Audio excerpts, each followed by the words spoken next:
Quality और consistent performance के लिए सिर्फ सिल्वर पंप्स एंड मोटर्स, नाम याद रखना। તો બ્રોકરેજ હાઉસ તરફથી આપણને કઈ રીતના રેટિંગ આપવામાં આવી છે એની ઉપર આપણે નજર કરીશું. તો બ્રોકરેજ ઉપર તમે નજર કરશો તો જેફરીઝ તરફથી SRF ઉપર રેટિંગ આપવામાં આવી છે.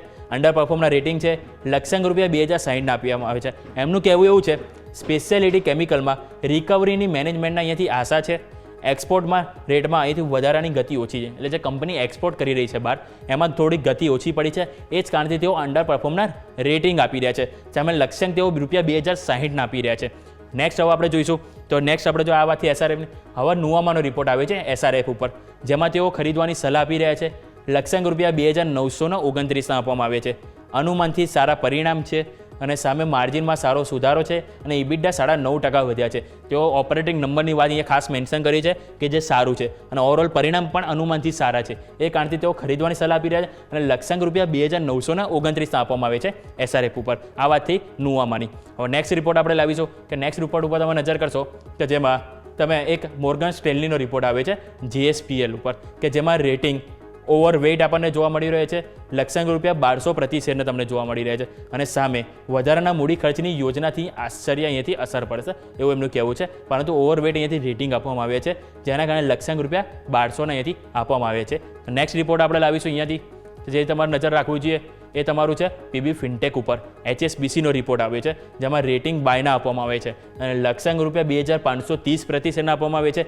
ત્રીજા ક્વાર્ટરમાં મજબૂત પ્રીમિયમ ગ્રોથ છે અને સામે નાણાકીય વર્ષ 2025-28 માટે વાર્ષિક 27% ગ્રોથ રિટર્ન અહીંયાથી કંપની આપ્યું છે અને અનુમાન કરી રહ્યા છે 25-27 માટે, એટલે કે આ ક્વાર્ટરમાં તેઓ મજબૂત પ્રીમિયમ ગ્રોથ આપ્યો અને સામે નવા વર્ષ માટે પણ સારું પ્રીમિયમ કરી રહ્યા છે. એ કારણથી તેઓ પોઝિટિવ છે.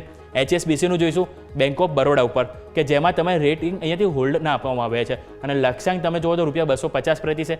ક્રેડિટ કોસ્ટમાં સુધારો જોવા મળ્યો છે એક કહેવું છે. બીજું, નેટ ઇન્ટરેસ્ટ માર્જિનમાં દબાણના કારણે EPS અનુમાનથી ઘટાડ્યું છે.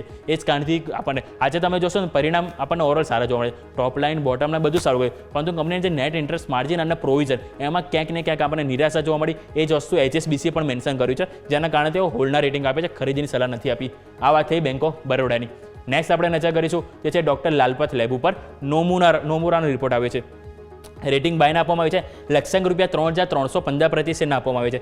એમનું કહેવું છે ત્રીજા ક્વાર્ટરમાં આવક અનુમાન મુજબ રહી છે.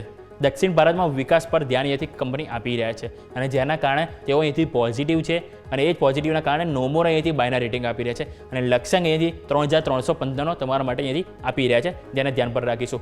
નેક્સ્ટ આપણે વાત કરીશું તો નોમુરાનો છે ગેલ ઉપર, એટલે કે gas authority of India limited. Rating બાયના લક્ષ્યાંક 240 પ્રતિ શેર. ગેસ માર્કેટ અને પેટ્રોકેમિકલ સેગમેન્ટમાં ઘટાડો આવ્યો છે.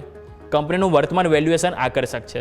તેઓ હાલ અત્યારે જે પ્રેઝન્ટ જે છે કંપનીનું એ તેઓ આકર્ષિત કરી રહ્યા છે, જેના કારણે તેઓ અહીંયાથી બાયના રેટિંગ આપે છે અને લક્ષ્યાંક ₹240 તેઓ અહીંથી પ્રેડિક્ટ કરી રહ્યા છે. આ વાત થઈ ગેલની. હવે નેક્સ્ટ આપણે રિપોર્ટ જોઈશું કે જે તમારું છે HSBCનું જે RR કાબેલ ઉપર આવે છે. તો RR કેબલ ઉપર તમે જોશો તો RR કેબલ ઉપર બાયના રેટિંગ અહીંયા આપવામાં આવે છે. લક્ષ્યાંક ₹1600 પ્રતિ છે. પ્રોફિટ ગ્રોથ હરીફો કરતાં ખૂબ સારો છે, એટલે કે તેઓ કોમ્પિટિટર્સ કરતાં સારી એવું બીટ કર્યું છે એવું એમનું ખાસ કહેવું છે.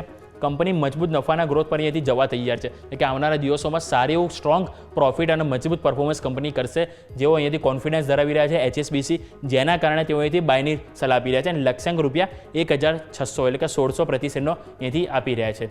નેક્સ્ટ આપણે રિપોર્ટ નજર કરીશું તો આપણે ઓવરઓલ આપણે જોઈ લીધું કે RR કાબેલ ઉપર જોઈએ કે ઓવરઓલ અત્યારે આજે આપણને આટલા જોવા મળ્યા છે. આપણે જેની ઉપર ધ્યાન ખાસ કરીને રાખવું જોઈએ અને આ દરેક સ્ટોક છે કે જેની ઉપર આજે આપણને મોટી એવી એક્શન જોવા મળી છે.